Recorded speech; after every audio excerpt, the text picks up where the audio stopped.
Hey guys, I made a video on Thanksgiving, pulled this thing apart, and was getting it ready for sick week. So I figured I would do an update, and I got it back together. Missing a few little things, but nothing major. So I got the engine refreshed. TKM, Kevin Mullins, Eric Scarborough, Sammy Tompkins, Darren Beaver, those guys. They refreshed the motor. So when we were in a World Cup running quarter mile, we were going through the stripe right around 9,000 RPM, and the engines had a good bit of runtime on it, a lot of passes, a lot of street miles. So I felt as if it was the right precaution to take to have it updated and have it freshened up. So the engine, I'd ordered these parts, previously. That's why this was able to be done so quickly. But put a new set of Bill Miller engineering rods in it, a new crank, new lifters. We went from 875 to 904s, and we put titanium intake valves in it. I keep saying we. I didn't do shit. I just paid for it. They did everything. I pulled it all apart and brought it to them and picked it up. So I'm not gonna.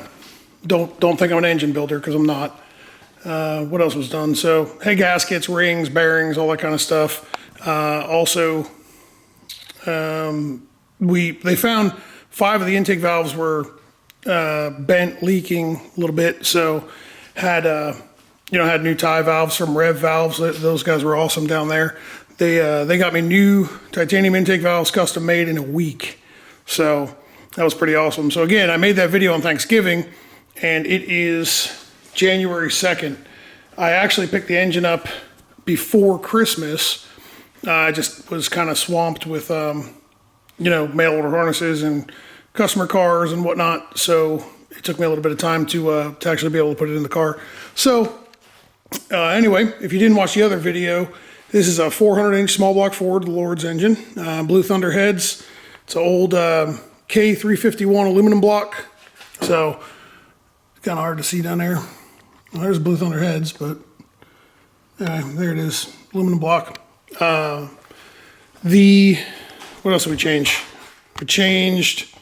So that was the engine. Sent the injectors off to Grant Farmer, who was awesome. Had him clean up the injectors, flow them. Had a few injectors that were out a little bit, but to be honest, I wasn't really surprised by that. But anyway, they came all back, good to go. What else was done? Switched this thing over. So with a small block Ford, cam sync normally sits where the distributor would go, right there. And it was actually quite a pain in the ass, because if you see, I don't have a lot of room there. So my oil pump is external, right? So you don't need the distributor gear to turn the oil pump shaft, because there's no oil pump in there. And so what we did was I bought a Holley EFI motor plate mounted, like universal cam sync setup. And then what you do, kind of hard to see. Let me go grab a light. Hold on a second here. Let's go get a light. There we go. So there we go. So there is the sensor. So it just bolts onto a bracket, and then it lines up with, let me see if I can zoom. I'm not that great at this. Right there. So that bolt right there has got a little magnet in it. So you kind of see the magnet in it. So when that magnet comes around to 195 before top dead center, the sensor sees it, and we've got a cam signal. Put the old 12-1 wheel on it. After I yeeted this thing across the racetrack about 3 months ago, because balancer bolts sheared off, I ordered a new one. I just decided not to put it on. So I'll keep the new one in the trailer, in the little trailer. And you know, I'll keep running this one because it hasn't been problematic at all. I also switched over to Turbo Smart blow-off valve and to Turbo Smart wastegates. Can't really see them down there. My reasoning for that wasn't anything about their performance. It was strictly about availability of service parts. So I like to be able to keep a lot of spare stuff on hand, especially with the sick week deal coming up. We want to be able to, you know, keep that trailer stockpiled with anything that we could possibly need. So anyway, that's for the engine. The same 98 millimeters on it that was on it when we were at World Cup. I've got a 88 millimeter sitting over there on the shelf that we're going to run for the all steel all glass stuff that is going on throughout the Carolinas and Virginia, Georgia. So, but the plan right now is to make it to Sick Week in Florida, February 6th. We also, so a few other things that changed. The transmission, which obviously you're not gonna be able to see like inside of it, but the transmission previously was a 148, well, it was a 2-speed 400, and it had a 148 second gear, which was actually my first gear, and then a 1.0 final drive. The World Cup proved that I just didn't have enough gear. So I put a lot of power in this thing to get it to try to leave when we were at World Cup, and it was still kind of a dud. It only went like a 111 60 foot. We had our gearing setup at World Cup was a 360 rear gear with a 148 first gear. So if you know anything about gearing, that sucks. So I had Byron over at Cameron Store Converter Services, Byron and Cameron, they swapped this thing over to a 3-speed, and it's got a close ratio 3-speed now. So it is a 166 first, 134 second, and then a 1.0, you know, high gear. Replaced the shifter with another PPP shifter, but for a 3-speed with a clean neutral. So there's that. Anyway, I figured I would show y'all kind of, a lot of my friends were like, dude, it's record time. I can't believe you got it back together that fast. I would not be able to get it back together as fast as I did if I didn't have some great companies to work with. So Cameron Store Converter Services, awesome. They actually had a 3-speed gear setup in stock. I got a feeling I have a feeling they ordered it a while ago for me because they knew that it was coming. But either way, they had what I needed in stock. They refreshed the transmission. We also went to a different valve body and different pump in the front of the transmission and an internal dump valve. So like the feed side of the converter is actually going to get dumped. So that's pretty cool. Now we went to a 340 rear gear, and me and my fabricator and buddy Matt put that in, and Jordan, we put that in the other day. So then we also did I keep saying I really didn't do much except for, you know, turn some wrenches and pay the bill. But we put a different fuel cell together. So Matt at Performance Fab, if you guys don't know him, you should. He's fantastic. He whipped up a new fuel cell for me. So this thing is, it bolts right back in the way the old one did. Here, don't mind my mess. Oh, my fiance got me this scooter. If you guys don't know me, I'm like almost 300 pounds. So it kind of looks like a gorilla on a tricycle, but it's pretty awesome. I'm really happy about this thing. Anyway, back to this. So there's the old fuel cell. As you can see, it's kind of a weird, kind of a little bit of a weird shape. You know, tight. There wasn't a lot of room to work with. So what he did was he made the fuel cell, instead of it have this taller filler neck on it, he raised the entire thing up 2 inches, and then he lowered the bottom of it 4 inches, and then put a divider, like, you know, well, actually the divider is at this height right here on this cell. But he put a divider in there and then put a few holes in it to kind of work as a a baffle to hold fuel, you know, in the tank near the sump, because it hung down pretty far and we didn't want to sump the tank because I didn't want anything being visible from the rear of the car, like from under the front or under the rear bumper. So opted to do that, and I believe it's going to work pretty well. The fuel cell now holds 17 gallons. And then that sumped area holds 4 gallons. So I think we're going to have plenty of fuel, if I were to guess. So then the thing that I was most concerned with was the hitch. So apparently I'm a moron and bought a class 3 hitch for this thing, class 3 receiver. So I could have went quite a bit smaller, but it is what it is. So now we've got this hog leg of a hitch on the back of a Mustang, and I'll show you. I'm gonna lay up under here and we'll look at this shit. So here's how this worked out. All right, there we go. So this is the drain with a shut off. I just don't have a cap. That's why there's not a cap on here yet, but there will be. So that's the drain, and then this is the hitch. So the bar that holds the chute is up here, right? That one. That's all tied into the chassis. And so then we've got a up here, kind of hard to see, but above this, hold on, maybe I can do this.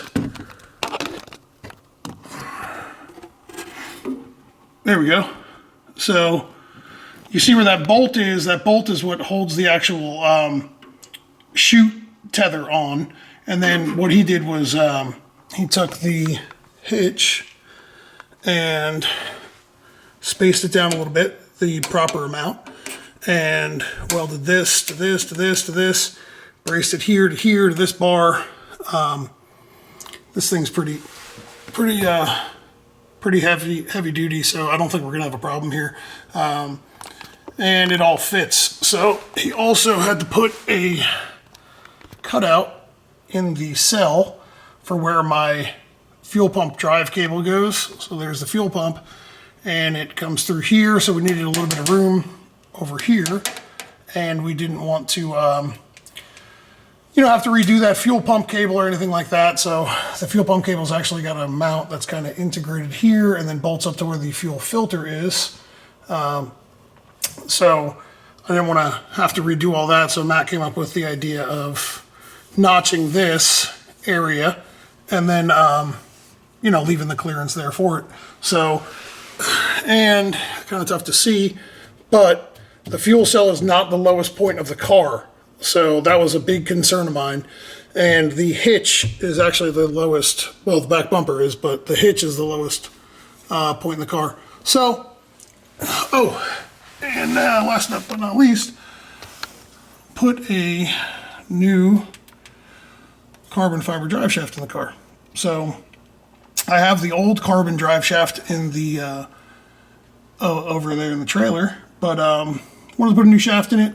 Kind of scratched it up when I was figuring out, rear suspension geometry with this car. This car extends a lot, and we actually kind of rubbed one of the crossbars with the shaft way up there. You kind of see it where all 6 of those bars come together. So there you go, that area up there. So I wanted to replace the drive shaft. When we're planning on doing a 1,000-mile drive, my concern was that I didn't want to break a drive shaft and be screwed. So the drive shaft that was in it, the guys over at Drive Shaft Shop, they were actually quite appalled that we ran it, but it did go 214 miles an hour and didn't have a problem. So that notch that was in the old drive shaft has been there for a couple of months. So don't recommend, but it's kind of a testament to the quality of their product that went as fast as it did, even though it was pretty beat up. So, but anyway, that's really all we got. I'm going to get this thing ready to fire up, and then we'll see if it friggin' starts. So all I've done so far is prime the oil system, and I was draining some water out of it and whatnot, but we'll see if we got any leaks, see if it fires up. See, the fuel system was totally drained, so I have the belt already back on it, so I don't feel like, priming the fuel system, so we'll see what happens there with that. All right, give me a minute. All right, well, let's see if it'll start.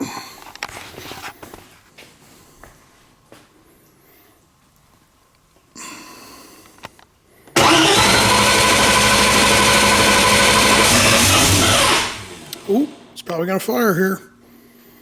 Probably should have charged the battery.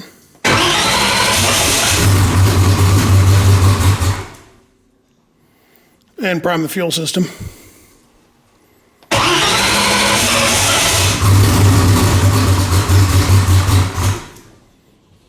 Yeah, you see how we only got like 13 pounds of fuel pressure? I never primed the fuel system.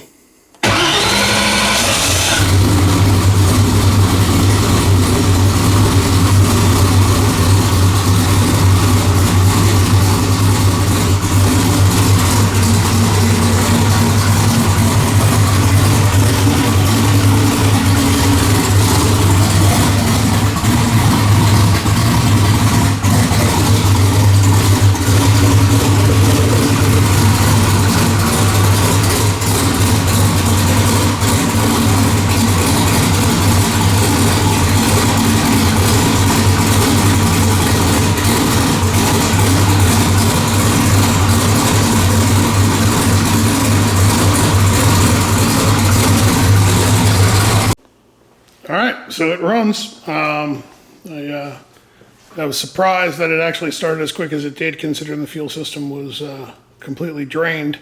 So that was good. I always use, that's why I kept checking up underneath the car, see if we had any leaks. I always use tape for pipe thread, fittings, and I did not. And I used pipe dope, and it has failed me.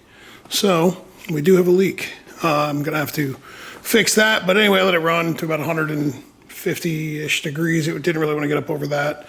It's about 60 here, so it doesn't really want to get hot. Confirm static timing. If you guys are in the market for a new timing light, I've been using this one for a little while.